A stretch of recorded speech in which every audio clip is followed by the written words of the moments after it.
Hey YouTubers, if you've seen my other videos, you know I work a lot with irrigation pop-up heads, especially the Hunter brand, which I'm particularly fond of, but I also have a lot of drip irrigation in my beds on the yard, and I need to work on those a little bit today, so I thought I'd make a quick video.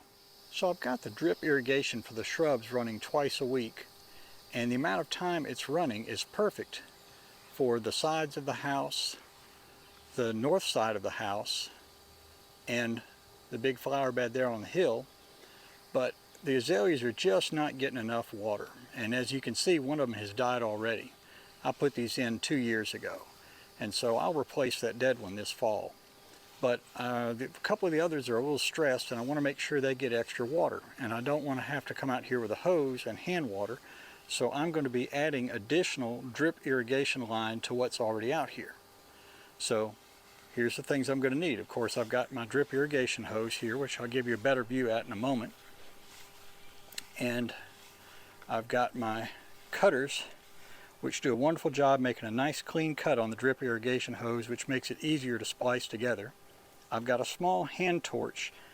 As hot as it is today, and with this stuff laying out in the sun and getting warm, I'm not going to need that. But if your irrigation hose is in the shade, or if it's not very hot, sometimes it helps to warm it up with a small torch to push it over the fittings. You'll see I have straight and T fittings here, and I also have the little black rings you see are for terminating the hose, and I've got some tubing stake to spike the hose down where it doesn't move. And so let's see how this is going to work out. So the way this line works, it's a 1/2 inch diameter, and it has an emitter every foot or so that lets water drip out, just a drop at a time.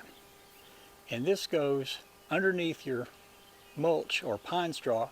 You can actually even bury it if you want to. And it's a very efficient way to water the shrubs because all of the water goes into the soil. Whereas if you use a spray nozzle to water your shrubs, you're wetting the foliage and you're wetting the mulch, and some of that trickles down to where the shrubs are. So this is much more efficient. And so I've got a single length of this hose zigzagging between the azaleas. I'm going to add a second length that will zigzag in the opposite direction, and so the azaleas here will get twice as much water each time I run the irrigation system. Okay, so the first step in this process is I've located the end of the drip irrigation right here, and you see that it's folded over, and this black clip keeps it folded over. That prevents water from coming out the end. And so what we're going to do is we're going to add on to this, and I'm going to zigzag through the shrubs in the other direction with an additional length of hose, so that each shrub will have hose running in front of it and behind it. So the first thing I'm going to do is cut this off. Make sure I'm not cutting where an emitter is. You want to stay away from those. You can't splice where an emitter is. And these things are great. They make a nice clean cut. Now my new hose here I've laid out in the sunshine so it can warm up. It makes it much more flexible and easier to attach these barbed fittings. So I'm going to put the fitting on here, just push that on as far as it'll go, and now I'm going to attach it to the old hose here. Try and get this out where you can see it a little bit. And now all I've got to do is snake this around in the other direction between the azaleas, and I'll be keeping it in place with little metal stakes every couple of feet so that it doesn't move around.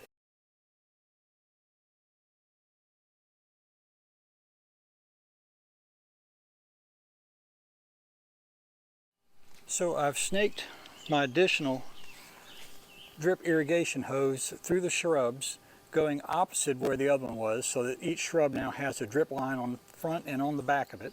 I'm going to terminate it now. Now here's the clip from where it used to terminate, and I don't normally reuse things. If I don't know how long they've been in the ground, I don't want to have them break. But I know this is only a couple of years old, and so I'm going to reuse this one. Just going to put that right there. Now, here's an emitter here, and the next one is here. So I'm going to go in between those two, and I'm going to go ahead and cut this right here. And now what you do is you slip this over the hose first, fold the hose over about 4 or 5 inches from the end. Then you slip it back through the tube. and that's all there is to it. It keeps the tube kinked so no water can come out the end, forcing all the water to come out all the little drip nozzles. So all I've got to do now is stake that in place.